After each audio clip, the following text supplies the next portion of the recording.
Sheriff, I know exactly what you're doing, and that's why I've been recording every goddamn move you've made for the past 6 months. What would you do if the very people sworn to protect you were the monsters in the dark? Before we dive into this insane story of corruption, courage, and vengeance, do me a solid, smash that like button and subscribe to Black Stories. Trust me, you're not going to want to miss a single second of where this goes. The time is 10:17 p.m. on a sweltering Thursday night in August. Sheriff Dominic Valente stands frozen beside a dusty Toyota Corolla, his high-powered flashlight carving a perfect circle on the face of Amelia Sanchez. At 32, the county's most feared civil rights attorney stares back at him, her dark eyes reflecting not fear, but pure, unadulterated fury. Her words slice through the humid, sticky air, hanging there like a death sentence. How does a brilliant lawyer with an immaculate record, a woman who grew up in this very town, suddenly find herself with 5 kilos of uncut fentanyl in the trunk of her car during a bogus traffic stop on a deserted back road in Oakhaven County? Valente's practiced fatherly smirk evaporates. For a split second, a flicker of genuine confusion crosses his weathered face, quickly replaced by a storm of pure rage. His hand, thick and calloused, twitches toward the butt of his Glock as the cicadas in the surrounding woods scream a deafening chorus. This stop, on a lonely stretch of asphalt known more for teenage makeout sessions than for actual traffic, has just spiraled dangerously, beautifully off script. Amelia "Mia" Sanchez had forged her career in the crucible of Oakhaven's corrupt justice system. This wasn't a sprawling metropolis. It was a postcard-perfect slice of Southern California, all rolling hills and vineyards, a place people moved to escape the crime of the city. But beneath the serene surface, Oakhaven was a viper's nest, and Sheriff Valente was the king cobra. For a decade, Mia had been the shield for the forgotten and the voiceless, earning her the adoration of her clients and the undying hatred of the local sheriff's department. She was, after all, the daughter of Marcus Sanchez, a muckraking investigative journalist who was poised to blow the lid off Valente's empire before he was killed in a fiery, single-car accident that was officially ruled a tragic consequence of drunk driving. Everyone who knew Marcus knew he hadn't touched a drop of alcohol in 20 years. The Oakhaven County Sheriff's Department was a monument to rot. Its history was littered with lawsuits for excessive force, suspicious in-custody deaths, and a pattern of arrests so racially biased it felt like a relic from the 1950s. The pristine county courthouse, with its manicured lawns and American flag flying proudly, processed these injustices with the soulless efficiency of a slaughterhouse. For the past year, ever since discovering her father's hidden cache of research, Mia had been methodically, obsessively, documenting every one of Valente's crimes, creating a detailed mosaic of systemic corruption that would not only end his career, but bury him in a federal penitentiary for the rest of his life. Sheriff Dominic Valente was more than a lawman in Oakhaven. He was a god.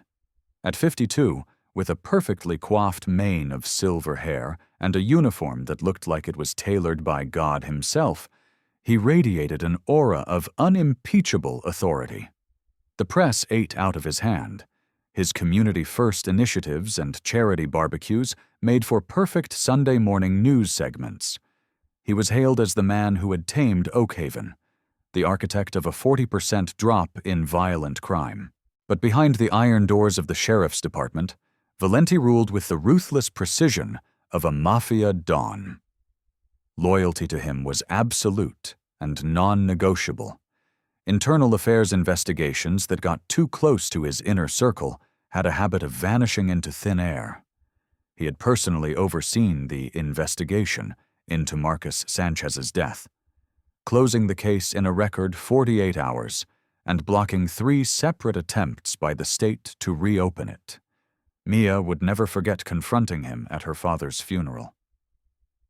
Valente's mask of public sympathy had slipped for just a moment as he leaned in close to her, the smell of expensive cologne and cheap hypocrisy radiating from him. "Your father was chasing shadows, Mia," he had whispered, his voice a venomous caress. "Some stories are better left untold.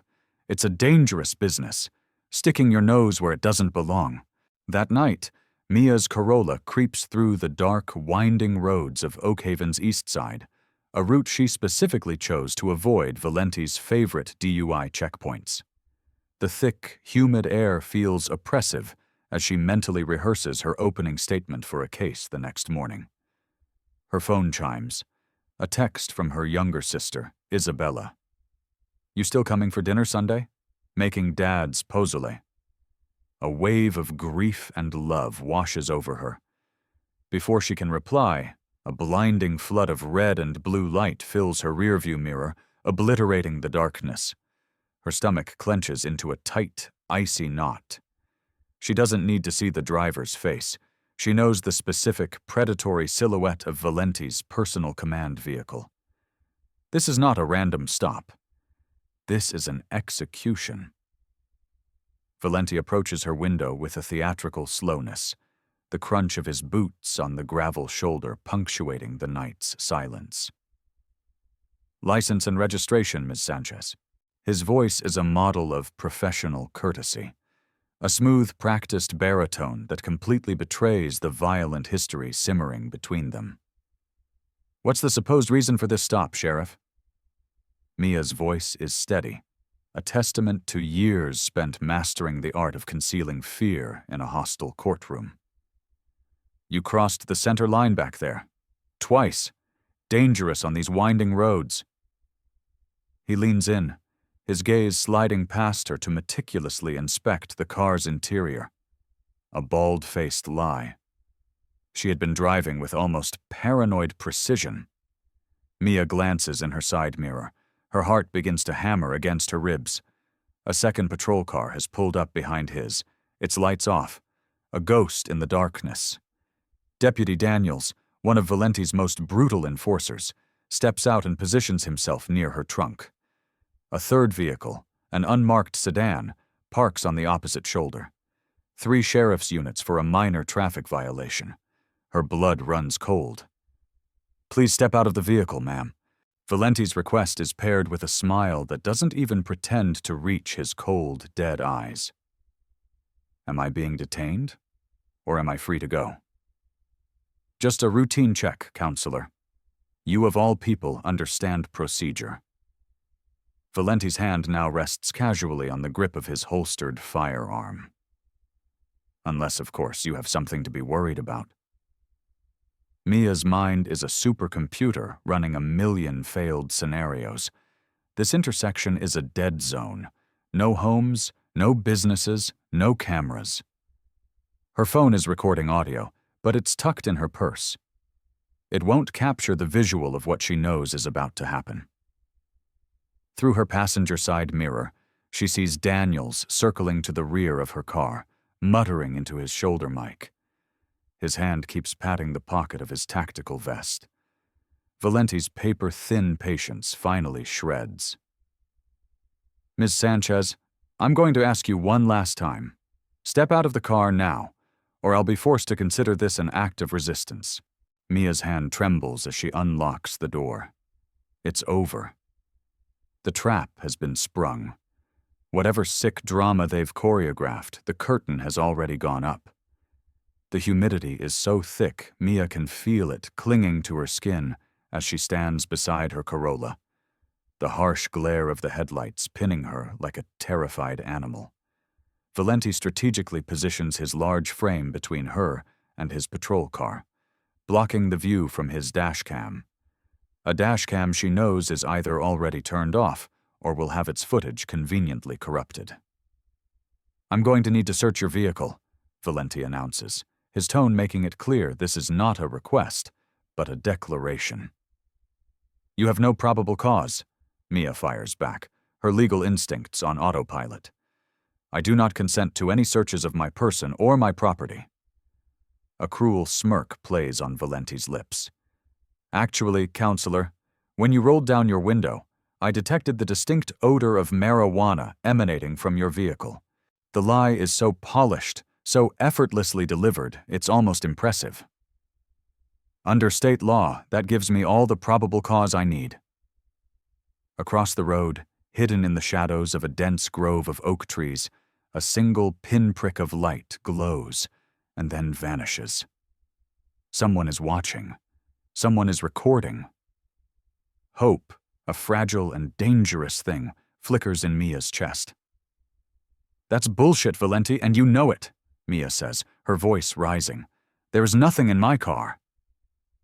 Valente simply ignores her, giving Daniels a slight, almost imperceptible nod. Check the trunk. Mia instinctively moves to follow, to witness what she knows is about to happen, but Valente steps into her path, a wall of muscle and menace. Stay right where you are, Ms. Sanchez. Let the deputy do his job. Behind them, the pop of the trunk latch sounds like a gunshot in the silent night.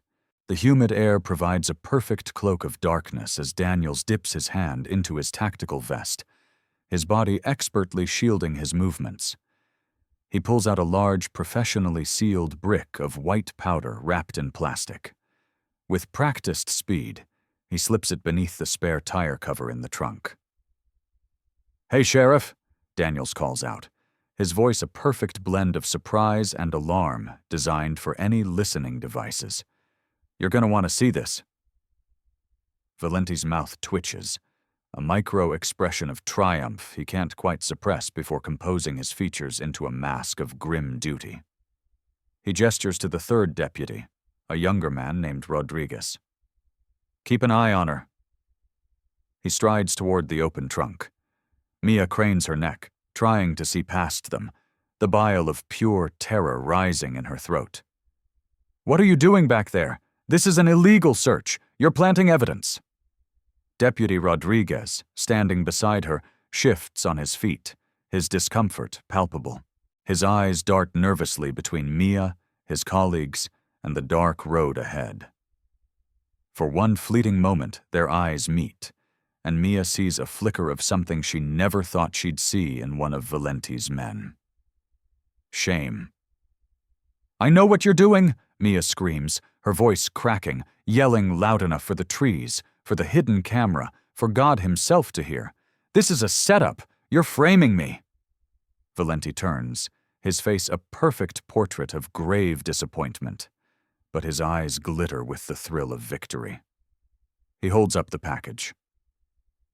Mrs. Sanchez, you appear to have a very serious problem. He lets the brick dangle from his fingers. Would you care to explain why you have 5 kilograms of fentanyl in your trunk?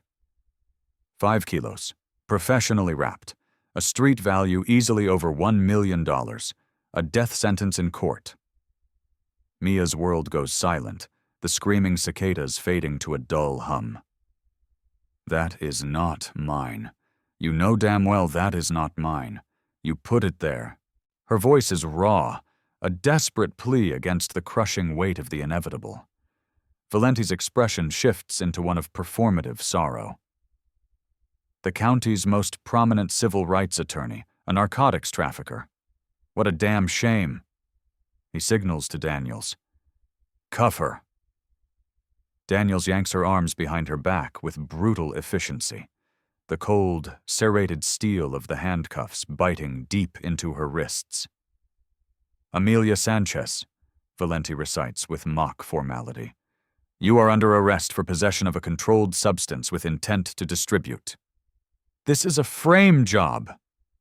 Mia struggles against Daniels's iron grip, tears of rage and helplessness stinging her eyes. You're doing this because I was exposing you, because of what you did to my father. Valente leans in, his face inches from hers, his voice a sibilant whisper that no one else can hear. Your father couldn't prove a damn thing, and neither will you. Look where it got him. Mia's struggles intensify. I want my phone call. I demand to have my lawyer present for any and all questioning. Of course, counselor, Valente replies loudly, for the benefit of his deputies and any potential recording. You will be afforded all of your constitutional rights.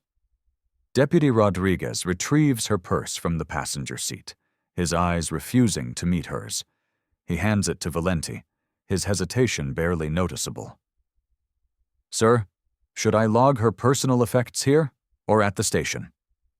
Station, Valente snaps, snatching the purse and handing it to Daniels, who immediately seals it in an evidence bag.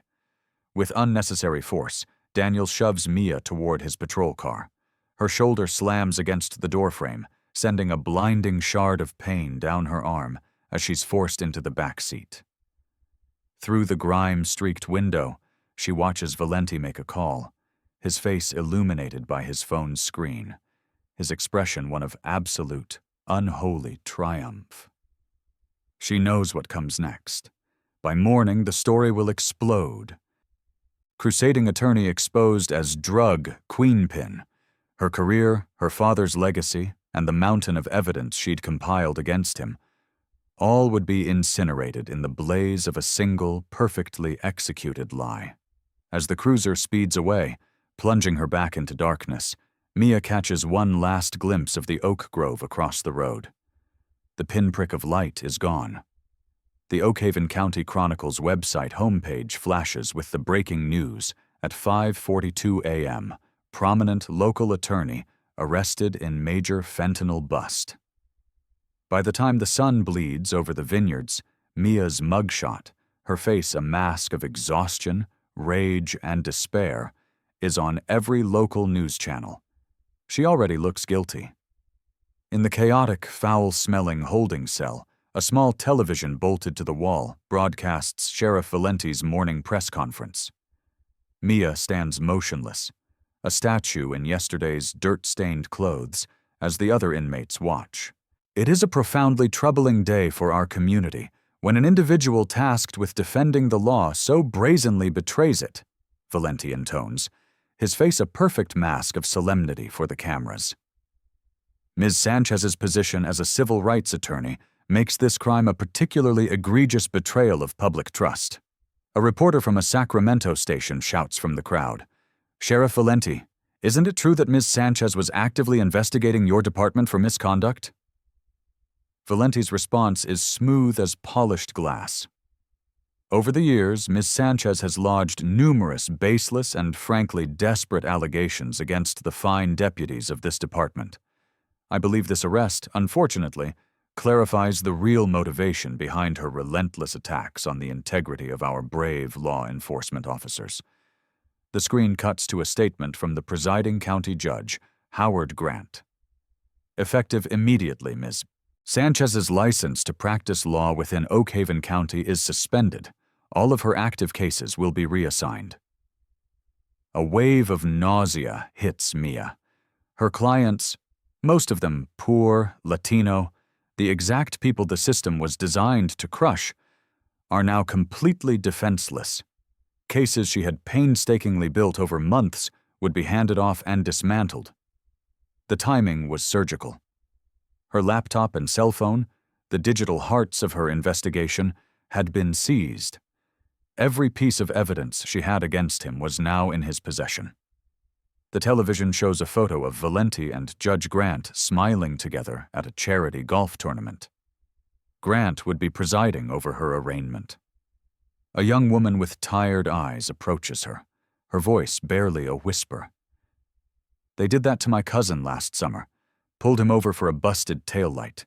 Found a pound of meth under his seat. He's doing 10 years. The news report ends, and the guards approach. Sanchez, arraignment in 30. In. Mia pulls her shoulders back, a familiar gesture of defiance. The very system she had dedicated her life to fighting from the outside was now swallowing her whole. But they had made one catastrophic mistake. They had assumed she was her father. They had assumed she didn't have a plan B.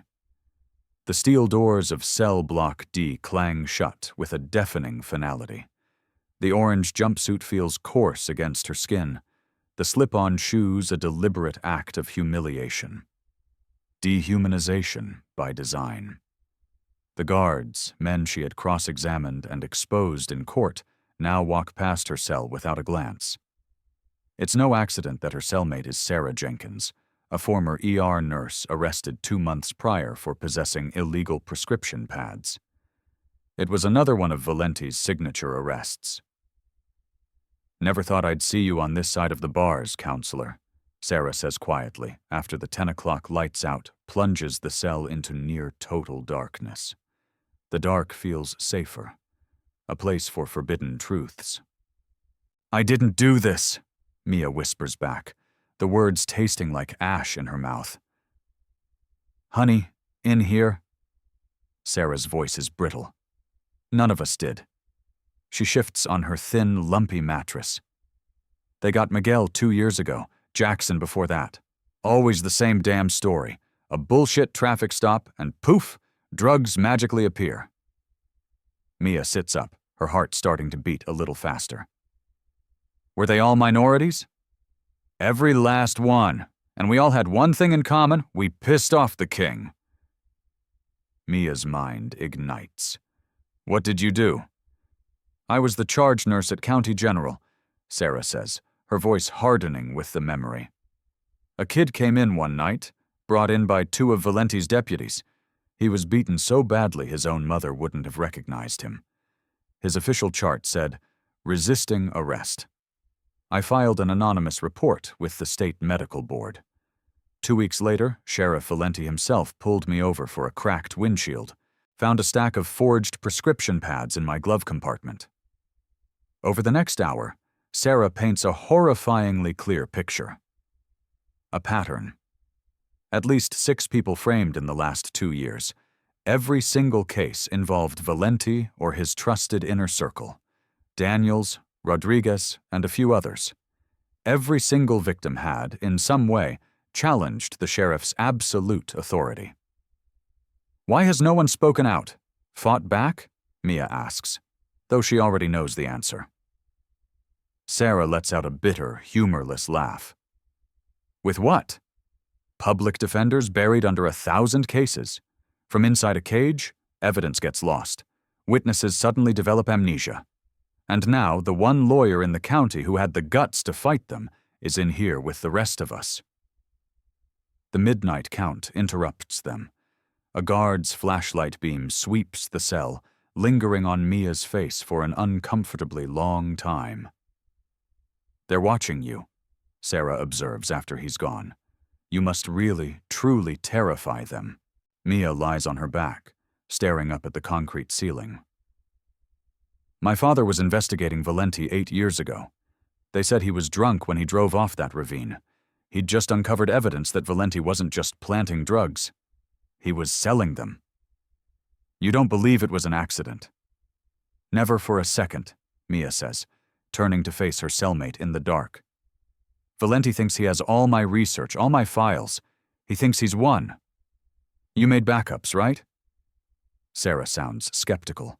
A small, defiant smile touches Mia's lips. "Better. I made copies, and I made a fail-safe. I was counting on him doing this. This wasn't just an investigation. It was a trap." Visitation Day brings a face Mia doesn't recognize. Deputy Mark Evans, young, clean-cut, and radiating a nervous energy that feels out of place. He just transferred from the LAPD 6 months ago.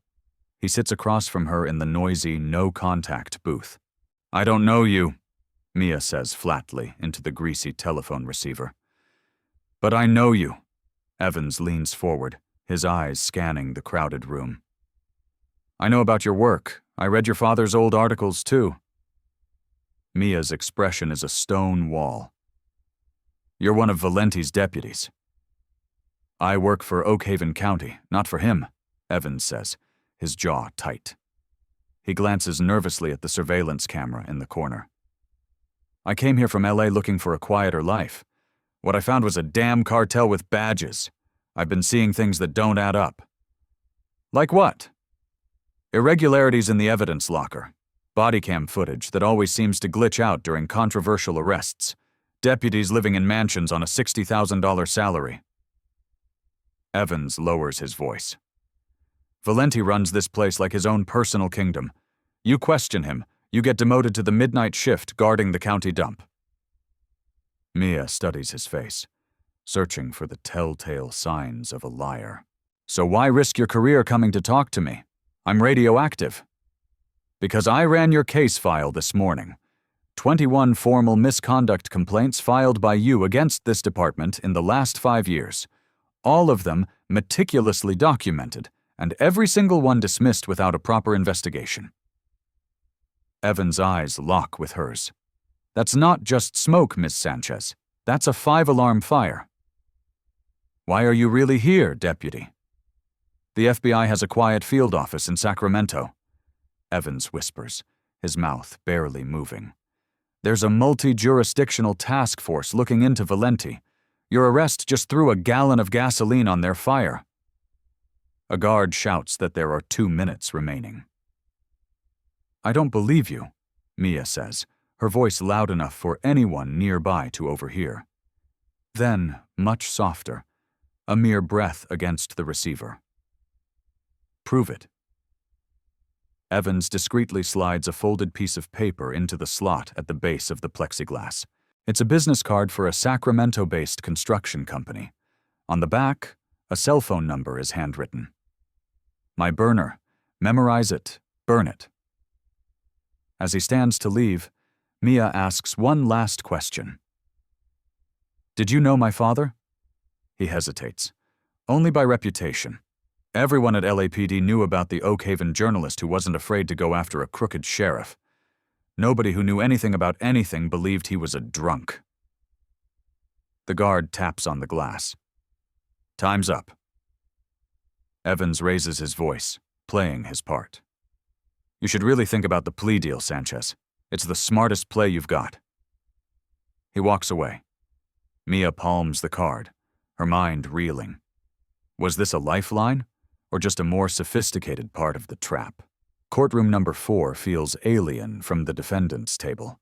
The steel shackles on Mia's wrists and ankles are heavy and cold, a constant chilling reminder of her new reality. The gallery is packed with a morbidly curious mix of reporters, former colleagues, and a few of her terrified former clients. Her sister, Izzy, sits in the front row, a journalist's notebook open on her lap, her face a stoic mask that doesn't fool Mia for a second. Judge Howard Grant sweeps in, his black robes failing to hide his fresh golf tan.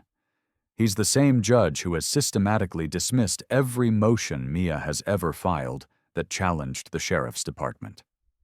He and Valente are rumored to be regular golfing buddies at the Oak Haven Hills Country Club. Bail hearing for case number 2025 CR 882, The State versus Sanchez, Grant announces, barely looking in Mia's direction.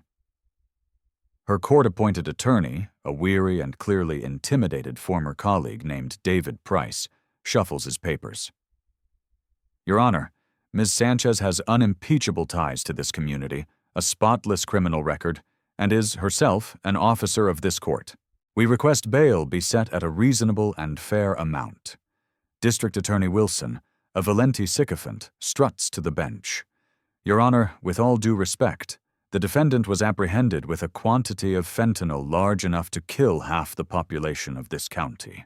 Her position as an attorney makes her a flight risk of the highest order. The state requests that bail be denied. Ms. Sanchez maintains her absolute innocence, Price counters, his voice lacking conviction. She alleges this evidence was planted as a direct reprisal for her ongoing investigations into police corruption. Judge Grant's expression sours into a theatrical scowl. Those are incredibly serious allegations against decorated public servants, Mr. Price. Do you have any evidence to support them? The evidence is likely on her confiscated electronic devices. Price pushes back feebly. We move that her personal phone and laptop be submitted to an independent forensic examiner. Wilson scoffs. Those devices are crucial evidence in our ongoing investigation into Ms. Sanchez's vast narcotics network, Your Honor. They cannot be released. Judge Grant nods. Motion denied. Bail is hereby set at $3 million. A collective gasp sucks the air out of the courtroom. The amount isn't just punitive, it's a cage. Your Honor, Price stammers, that is astronomically excessive for a first-time, non-violent offense. Given Ms. Sanchez's intimate knowledge of legal loopholes and her extensive connections to the criminal underworld through her work, Grant says, his voice dripping with condescension, this court believes she constitutes a significant flight risk. Bail stands. He bangs his gavel. Next case. As the bailiffs lead her out, Mia's eyes lock with Izzy's. She gives a single, subtle nod. The contingency plan was now in motion. Izzy knows what to do. From his bench, Judge Grant watches her go, then surreptitiously checks a text on his phone. It's from Valente. Thanks, Howard. Drinks at the club Saturday? The Oakhaven Civil Rights Center, Mia's small, underfunded office, buzzes with a funeral-like solemnity. Yellow evidence tape is stretched across Mia's office door. Her files have been carted away. Izzy Sanchez walks in, her press credentials clipped prominently to her blouse. I'm here to do a human interest story, she explains to the nervous paralegal, on how the justice system copes when a prominent attorney is suddenly removed from her cases. While feigning an interview with Mia's former boss, Izzy spots Deputy Rodriguez lurking near the file room. He looks jumpy, out of place. He catches her eye for a moment, his face a jumble of anxiety and guilt, before he quickly turns and walks away. Later, finding a moment alone, Izzy slips into Mia's office. The place has been tossed. It's a mess, but a calculated one. She knows Mia's system. She photographs everything, noting which specific case files are missing. She plugs a small thumb drive into Mia's desktop. As she suspected, the hard drive has been professionally wiped. Nothing left. From an unmarked car across the street, Deputy Rodriguez watches her leave. His burner phone buzzes. It's Valente. The sister is here now, snooping around, Rodriguez reports, his voice tight. Did you get everything I asked for? Valente's voice is gravelly, impatient. All the physical files related to the Jenkins, Miguel, and Jackson cases. The computer was already scrubbed. What about her cloud backups? Email archives? Rodriguez hesitates. This is the part of the lie that makes his skin crawl. The tech guy said there was no sign of any off-site storage. Looks like she kept everything local. She's too damn smart for that, Valente snarls. Find it. Rodriguez ends the call, the sick feeling in his stomach intensifying. He's been a deputy for 18 years. He's 3 years from a full pension. He'd watched Valente's operation metastasize from petty shakedowns to this, something vast and cancerous. The death of Marcus Sanchez 8 years ago had been the line, and Rodriguez, through his silence, had crossed it. He watches Izzy get into her car, her posture radiating the same defiant energy as her sister. He should follow her, as ordered. Instead, he takes out a second burner phone, one he bought for cash yesterday. He keys in a new number and saves it under the name Evans. It's no longer a question of if he will flip, but if he will do it before it's too late. Hey, are you still with us? This story is just getting crazier, and the walls are closing in. If you want to see how Mia and Izzy turn the tables on this corrupt system, show some love and hit that subscribe button. We've got so much more to uncover. There's an old winery, Sarah Jenkins whispers to Mia during lunch in the deafeningly loud jail cafeteria. Abandoned, off Route 7. Valente and his crew meet there. Twice a month, like clockwork. Mia commits the details to memory. How do you know this? My brother-in-law used to work security for the company that owns the property, right before Valente's guys conveniently found a kilo of heroin in his truck. He said they'd bring in official evidence vans and leave with unmarked cargo vans. The company's a ghost, Vitis Holdings. On paper, they import Spanish wine barrels. Mia's pulse hammers. Vitis Holdings. That name was in her father's files. Your dad was close, Sarah says, pushing her slop around her tray. This isn't just about framing a few unlucky souls, Mia. The fentanyl is real. They're taking it off the top of major busts, then using their own network to resell it, creating a perfect, self-sustaining cycle of crime and profit. A drug distribution network protected by the very badges sworn to fight it, Mia breathes. That's a federal RICO case. My bond hearing is tomorrow, Sarah says, hope flickering in her eyes for the first time. If you get out, Mia interrupts, her voice urgent. Tell my sister, Vitis Holdings, but don't you go anywhere near that place. They'll know we talked. A shadow falls over their table. It's Deputy Daniels, a predatory smirk plastered on his face. Sanchez, your lawyer's here for a visit. In the sterile attorney-client room, David Price looks like a man who hasn't slept in days. They've fast-tracked your case. The trial is scheduled for next Monday. That's less than a week away. That's impossible. Discovery alone should take a month. Judge Grant signed off on it. The DA's offering a deal. Plead guilty, you get 7 years. You'll be out in 5. Mia leans forward, her eyes burning. I need you to get a message to my sister. Vitis Holdings, the old winery on Route 7. You got it? Price looks terrified. Mia, my calls are probably being monitored. All my communications with your family will be scrutinized. Fine, Mia says, thinking fast. Then just tell her. Tell her it's time to check Dad's old fishing spot. She'll know what it means. Mia's mind races. One more thing. I need you to file a standard motion requesting a full inventory of my personal effects from booking. Why? I just want to make sure they logged everything properly, Mia says, her expression carefully neutral, aware of the ever-present eye of the camera. Especially my jewelry, specifically the watch my dad gave me. Price nods, looking utterly baffled but agreeing to do it. What he can't possibly know is that the vintage Seiko her father gave her, the one she was wearing when she was arrested, has a false pin in the wristband. And hidden behind that pin is a micro SD card loaded with an encrypted, explosive arsenal of evidence. The one piece of insurance Valente hasn't found yet. Isabella Sanchez paces her small apartment, the phone feeling like a hot coal against her ear. A week? They're forcing a trial in a week? That's not a trial, it's a goddamn railroading. On the other end of the line, David Price sounds like a defeated man. Izzy, Judge Grant is rubber-stamping every motion the DA files. They're boxing her in from every angle. And the message? Did she say anything else? Yeah, something weird. She said to tell you to check your dad's fishing spot. And something about Vitis Holdings. Izzy's breath catches in her throat. Okay, yes, I understand. Thank you, David.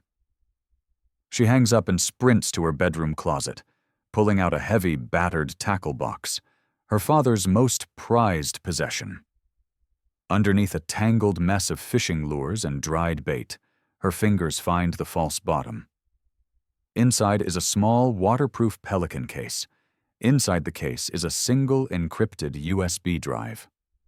Her hands are trembling as she plugs it into her laptop. A password prompt appears.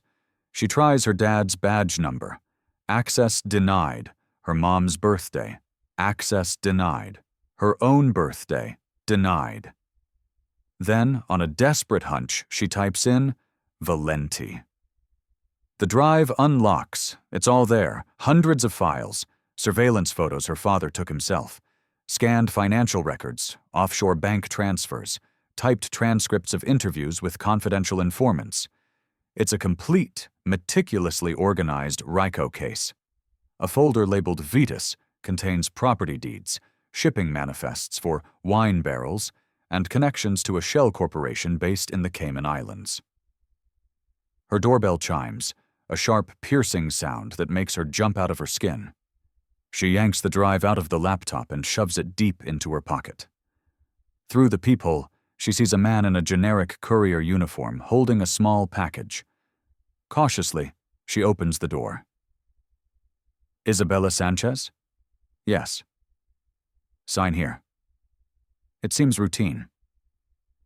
He leaves. She closes and locks the door, her heart still hammering. She tears open the package. Inside is a burner phone and a note in Mia's elegant, familiar script. Activate only in an emergency. 1 number programmed. Trust no one else. Izzy moves to her window and parts the blinds. Across the street, a dark blue sedan is parked. 2 men sit inside, their gaze fixed on her building. They aren't even trying to be subtle. She texts her editor, taking an emergency personal leave. We'll be in touch. Then she calls her best friend from her college journalism program, Leo, now a freelance cybersecurity genius. Leo, remember that corruption story my dad was working on? The one that got him killed? Yeah, Izzy. I remember. It's happening again. To Mia. I need your help, and I need your gear. Where? Dad's old cabin in the mountains. Come alone, and I think they're watching my apartment. Except the cabin, nestled 20 miles outside Oakhaven in the dense San Jacinto Mountains, was Marcus Sanchez's sanctuary. Now it's a war room. Izzy spreads her father's files across the rustic wooden table. Leo sets up a suite of encrypted laptops and a satellite internet link, sweeping the cabin for listening devices. Okay, we're off the grid. A ghost, he announces. These manifests from Vides Holdings don't match the weight declarations filed with Customs, Izzy says, her finger tracing a column of numbers. They're declaring wine barrels, but the listed tonnage is way off. It's more consistent with something much denser, like narcotics. Your dad was building a hell of a case, Leo says, his eyes wide as he scrolls through the files on the USB drive. GPS coordinates, photos of secret meetings, financial trails. He was going to burn the whole kingdom down. Until Valente killed him first, Izzy says, the words laced with acid. Maybe he had help, Leo murmurs, pointing to a document on his screen. This is a log of your father's last phone calls. The day he died, he had a scheduled meeting with a senior agent at the Sacramento FBI office, a meeting he never made it to. One of Leo's laptops emits a sharp ping. I'm in, he whispers, a triumphant grin spreading across his face. I piggybacked off a county maintenance signal. I'm inside the security feed for the winery. He pulls up a grid of 4 grainy black and white video feeds. A loading dock, a large interior space, an office, and an exterior gate. For hours, there is nothing but static and silence. Then, at 1:28 a.m., 2 Oakhaven Sheriff's Department cruisers and an unmarked sedan roll up to the gate. Valente gets out of the lead car, followed by Daniels and 2 other deputies Izzy doesn't recognize. They unlock a large roll-up door and carry several heavy duffel bags inside. Those aren't official evidence bags, Izzy notes, leaning closer to the screen. No seals, no chain of custody tags. I'm running facial recognition on the other 2 deputies now, Leo says, his fingers flying across his keyboard. 30 minutes later, the deputies emerge empty-handed. Valente passes out thick envelopes to each of them. Payday, Izzy whispers. Can we use this video? Take it to the state police? Izzy shakes her head, the bitter reality sinking in. Illegally obtained, it's inadmissible, but it tells us exactly what they're doing. Leo suddenly lets out a string of curses. I got a hit on the facial recognition. One of the other guys with Valente, that's Lieutenant Phillips. He's the head of the Oakhaven County Internal Affairs Division. The corruption isn't a bug in the system, it's a feature. The system is designed to protect itself. Her burner phone vibrates, the one from Mia. An unknown number. It has to be the one Mia programmed. She answers. This is Evans. Deputy Evans's voice is low and rushed. I found something out. Valente is planning a massive shipment. Biggest one yet. It's happening tomorrow night. $10 million worth of product hitting the streets. How do you know this? Rodriguez is talking. He's terrified. He wants to cooperate, wants a deal, but he's too scared to make the first move. He'll wear a wire. We need more time. Mia's trial starts on Monday. That's the whole point, Izzy. Valente is clearing the board. Once Mia is convicted and discredited, no one will ever believe any story that comes out about him. He'll be untouchable. The next day, Izzy parks across from the Oak Haven Chronicle, the newspaper where she got her start. She needs to get into their archives, see if her dad had any old partners she can trust. As she gets out of her car, a gleaming black SUV pulls up beside her, its window gliding down to reveal Sheriff Valente's smiling face. Ms. Sanchez. His voice is casual, neighborly. Quite a beautiful day. Izzy's heart feels like it's trying to punch its way out of her chest, but she keeps her voice ice cold. Sheriff? Didn't expect to see you in town? Oh, this isn't a coincidence, I'm afraid. He gets out, his sheer size an intimidating force. Take a walk with me. He gestures toward a small, deserted park. It's an order, not an invitation. Your sister is in a world of trouble, Valente begins as soon as they're out of earshot of the street. Because you framed her, Izzy spits back. He chuckles, a low, rumbling sound. Ah yes, the Sanchez family tradition of baseless allegations. His smile instantly vanishes. Cut the crap, Izzy. I know what you're doing. The cozy trips up to Daddy's cabin, the late-night chats with your hacker friend, the illegal surveillance of private property.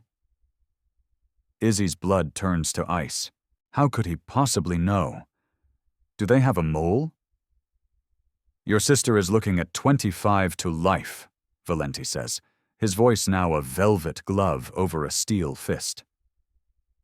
But I'm a compassionate man.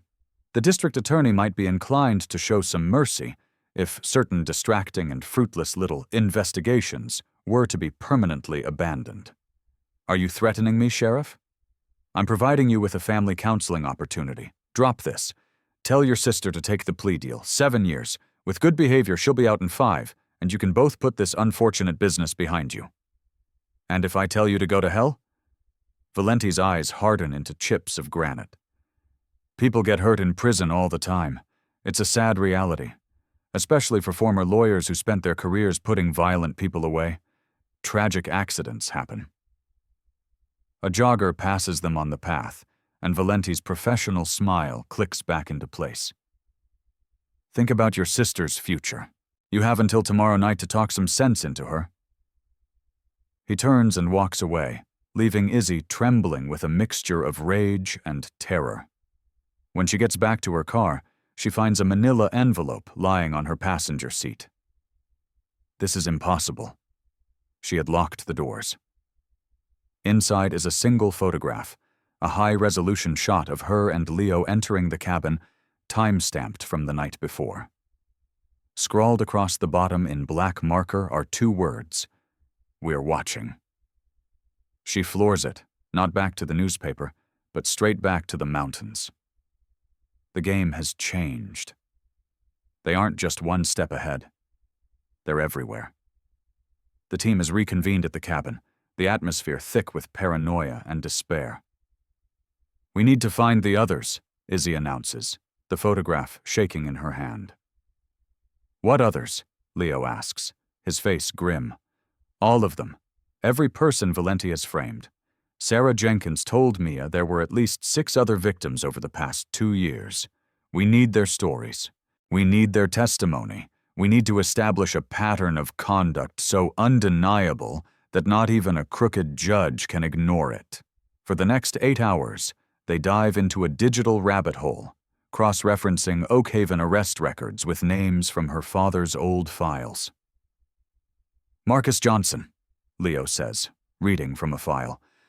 Arrested last year for possession with intent. He was a community organizer who led a series of protests against the sheriff's department for racial profiling. Elena Martinez, Izzy adds, pulling up another file. A third-grade teacher who filed an official excessive force complaint after her teenage brother was put in a coma by Deputy Daniels during a routine questioning. They're all minorities, Leo observes, and they all dared to challenge the king.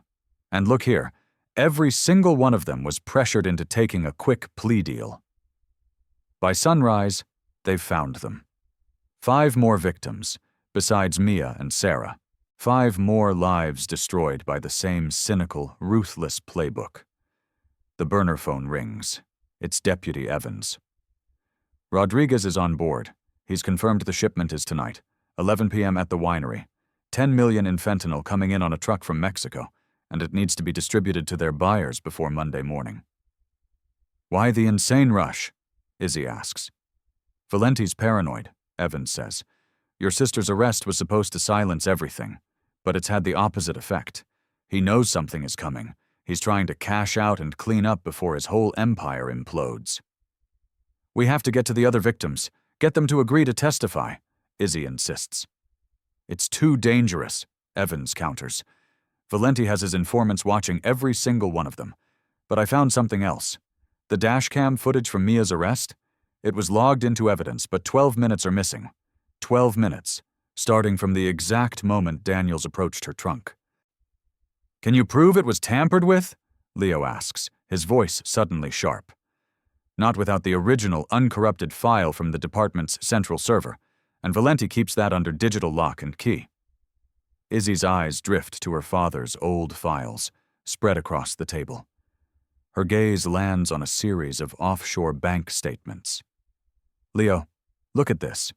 Valente made quarterly cash deposits of $50,000 into a Cayman Islands account. It started 9 years ago, right after my dad started his investigation. There's more, Izzy says, her voice a hushed whisper as she reads from her father's journal. 5 days before he died, my dad overnighted a package to a federal prosecutor in Sacramento. There's no record of what was in it. Leo looks up from his screen, his face pale. We have less than 48 hours until Mia's trial begins. Valente's shipment is tonight. We need to make a move, a big one. Now. Izzy manages to secure one last jail visit with Mia before the trial. The noisy visitation room is a perfect cloak for their hushed, urgent conversation. He threatened me, Maya, directly. He knows about the cabin, about Leo. He knows everything, Izzy whispers into the phone. He's panicking, Mia says, her face a mask of calm for the watching cameras. The trial is a sham. Grant has already denied every motion Price has filed. We have no discovery, no defense. We have it all, Mia. Dad's files, the winery, the offshore accounts, and Evans says Rodriguez is ready to flip. He's going to wear a wire at the shipment tonight. Is Evans legit? We still don't know for sure if he can be trusted. I think so, Izzy says. I have to. Mia leans forward, her eyes intense. Listen to me very carefully. My watch, the Seiko my father gave me, it was logged into my personal effects. There's a micro SD card hidden in the band. Everything is on it. What's everything? 6 months of my life, audio recordings of every meeting, photos of every document, a complete copy of Dad's files. It's all there, and it's all backed up to a secure cloud server. The password is the date Dad died, backwards. The guard calls time, 2 minutes. What about your laptop and your phone? Izzy asks desperately. Decoys, Mia says, designed to make him think he had won, to make him sloppy. There's not enough time, Izzy says, her voice breaking. This is no coincidence, Mia interrupts. The shipment is tonight, the trial is Monday. He's clearing all the obstacles before his biggest payday. As Izzy stands to leave, Deputy Rodriguez walks past their booth on his way to another prisoner. As he passes, he accidentally drops a folded-up piece of paper, which slides discreetly under the plexiglass partition to Mia's side. Izzy pretends not to see. Once Izzy is gone, Mia palms the note and reads it in the privacy of a bathroom stall. FBI has been compromised. A mole in the Sacramento office. Evans is good. He's working with a trusted agent. Watch Phillips. IA is dirty. They're moving you to state prison Monday morning at 6 a.m. Valente has guards on his payroll there. You have less than 48 hours. The clock is ticking. When Izzy gets back to the courthouse parking lot, she finds both of her front tires have been slashed. Tucked under her windshield wiper is a simple note. Final warning. This is your last chance to buckle up before the final act. We are on the edge of our seats, and we know you are too. If you're enjoying this story of a sister's love and the fight for justice, hit that like button and tell us in the comments what you think Valente's next move will be. Sunday morning. 36 hours until the trial. 14 hours until the shipment. "We need that watch," Leo insists from the cabin, his face illuminated by the glow of 3 monitors. "Without the hard evidence on that SD card, everything else is just a compelling story." The burner rings. It's Evans. Valente's just called a mandatory briefing for his entire inner circle tonight at the winery to coordinate the shipment, he says, his voice rushed. And he's changed the prisoner transport schedule. They're not waiting until after the trial. They're moving your sister to the state facility at 6 a.m. Monday morning. "But the trial is at 9, Izzy exclaims. "He's manufacturing a justification. High-risk inmate." Once she's in the state system, she'll be completely under his control. He'll have her silenced before she can ever take the stand. The call ends, leaving a crushing silence in the cabin. "We move now," Izzy says, her voice hard as steel. Price is going to file the motion to release Mia's personal effects. "Leo, I need real-time eyes on that winery tonight, every second." "Way ahead of you," Leo says, holding up the controller for a sophisticated commercial-grade drone. Infrared, thermal, 4-hour flight time, and a signal that's fully encrypted. Izzy pulls out a copy of her father's notes. "I'm driving to Sacramento. I'm going to find the federal prosecutor my father tried to meet with 8 years ago, and I'm not leaving until he sees me." She turns to Leo. "You go back to the scene of the arrest. That lonely stretch of road. Valente thinks he controls everything, but he doesn't control everyone. Somebody, somewhere, must have seen something." Leo drives to the desolate intersection. There's only one business for miles with a direct line of sight, a dingy 24-hour gas station. Inside, a young clerk is watching TV. He recognizes Leo's press credentials. "Hey, you're a reporter, right? Covering that lawyer they busted?" "That's right," Leo says. "Did you see anything that night?" The clerk hesitates, looking around the empty store. "Look, man, I don't want any trouble. The woman they arrested was framed. She dedicated her life to helping people in this county, please." The clerk sighs, then makes a decision. "Our security camera on pump 3 is aimed right at that corner. The manager told the deputies the system was down for maintenance that night. It wasn't. He was just scared." "Do you still have the recording?" "System keeps a rolling 30-day backup." He slips a small USB drive across the counter. "I'll lose my damn job for this." In his car, Leo watches the footage. It's grainy, but it's undeniable.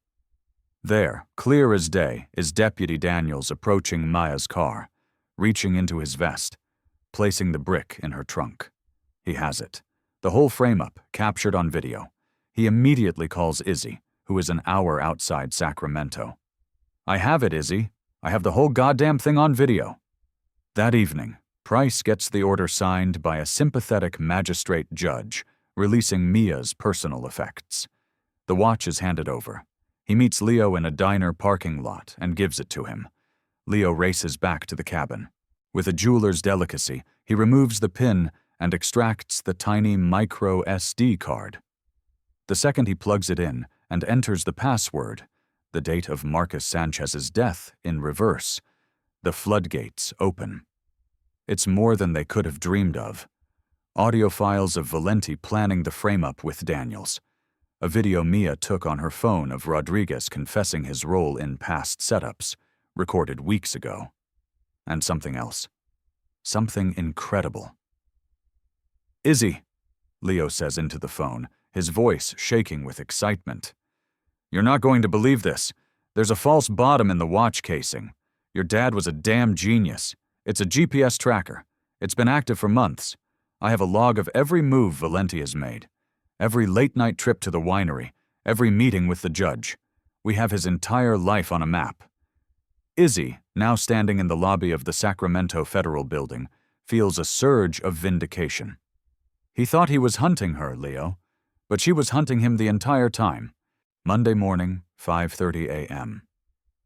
The air in the Oak Haven County Jail is stale with the smell of disinfectant and despair. Mia waits in her cell, dressed in the orange jumpsuit for transport. The footsteps that stop outside her cell are heavy, confident.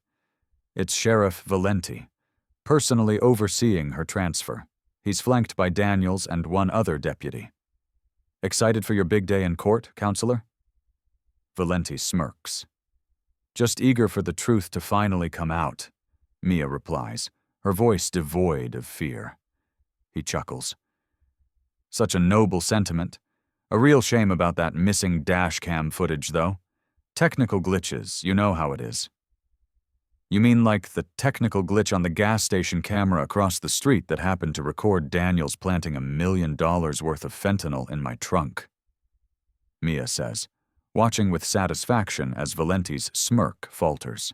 "Or the GPS tracker in my watch that's been mapping your every illegal move for the past 3 months?" Valente's composure shatters. With a flick of his wrist, he dismisses the other deputies. Once the cell door closes, his voice drops to a deadly hiss. "You think you're so damn clever, you and your sister? It doesn't matter. In 1 hour you'll be in a state prison where I own the guards. Accidents happen." "You killed my father, didn't you?" Mia states, the question a cold, hard fact. "Your father was a loose end," Valente snarls. "He made wild accusations he couldn't prove. Like father, like daughter." "Except I have the proof, Dominic. I have miles of it. And it's already in the hands of people you can't threaten and you can't buy." For the very first time since she's known him, Mia sees genuine uncertainty, genuine fear in Valente's eyes. "You're bluffing." "This isn't a bluff, Frank," Mia says, her voice like ice. "This is checkmate." "So." The main cell block door buzzes open. David Price walks in, but he's not alone. With him is a stern-looking woman in a sharp suit. Behind them are Deputy Evans and 2 men who radiate the unmistakable aura of federal agents. "Sheriff Dominic Valente," the woman says, holding up a badge and a thick warrant. "Laura Davis, Assistant U.S. Attorney. This is a federal warrant for your arrest on charges of narcotics distribution, evidence tampering, racketeering, and conspiracy to commit murder." Valente, his face a mask of disbelief and rage, instinctively goes for his weapon. But Evans is already behind him, his own service weapon drawn and steady. "Don't even think about it." "You?" Valente chokes out, staring at Evans with pure hatred. "You're working with them?" "I've been a sworn deputy of a federal task force for the past 11 months, Sheriff," Evans replies coldly. "Your kingdom is officially finished." As the federal agents force Valente's hands behind his back and cuff him, Mia steps forward, holding up the watch. "My father sent a package to the U.S. Attorney's office the week he died. You didn't just kill him, you triggered the very investigation that just ended your life. He was recording you too, all those years ago." The steps of the Oak Haven County Courthouse are mobbed with a sea of cameras and reporters. The U.S. Attorney for the Eastern District of California stands at a podium, with Mia and Izzy Sanchez on one side and a team of FBI agents on the other. "Today," the attorney announces, his voice booming across the plaza, "marks the culmination of a multi-year federal investigation into one of the most sophisticated and depraved police corruption rings in the history of this state. Sheriff Dominic Valente and 12 members of the Oakhaven County Sheriff's Department, including the head of Internal Affairs, have been taken into federal custody. News channels across the country play the dramatic footage. Heavily armed FBI agents raiding the winery late last night, catching Valente's crew in the act of unloading the fentanyl shipment. Valente and his men are led away in handcuffs, their faces etched with shock and defeat. A mole inside the Sacramento FBI office, who had been feeding Valente information, was simultaneously arrested. This entire investigation, the attorney continues, was made possible by the courageous work of two people. The late investigative journalist Marcus Sanchez, who first uncovered this rot and gave his life in the pursuit of truth, and his daughter Amelia Sanchez, who at great personal risk completed the work her father began. All charges against Mia are dismissed with prejudice. Judge Howard Grant resigns in disgrace just hours before federal impeachment proceedings are set to begin. District Attorney Wilson is facing disbarment. Deputy Rodriguez receives a reduced sentence in exchange for his full cooperation, which leads to the immediate review and overturning of the wrongful convictions of 7 innocent people. 6 months later, Mia stands at a podium in the newly christened Marcus Sanchez Center for Truth and Justice. Today, she announces to a packed room of community members, exonerated victims, and hopeful faces, we are launching a foundation that will provide free legal representation, investigative support, and a voice for all victims of systemic injustice. No one should ever have to face the power of a corrupt system alone. In the front row, Sarah Jenkins, now the center's lead community outreach coordinator, wipes a tear from her eye. The Oakhaven Sheriff's Department is now operating under a federal consent decree. Deputy Evans, now acting sheriff, has completely reformed the department. Sarah Parker left the FBI to join Olivia's initiative as lead investigator. Leo now runs a pro bono cybersecurity firm dedicated to helping whistleblowers expose corruption safely.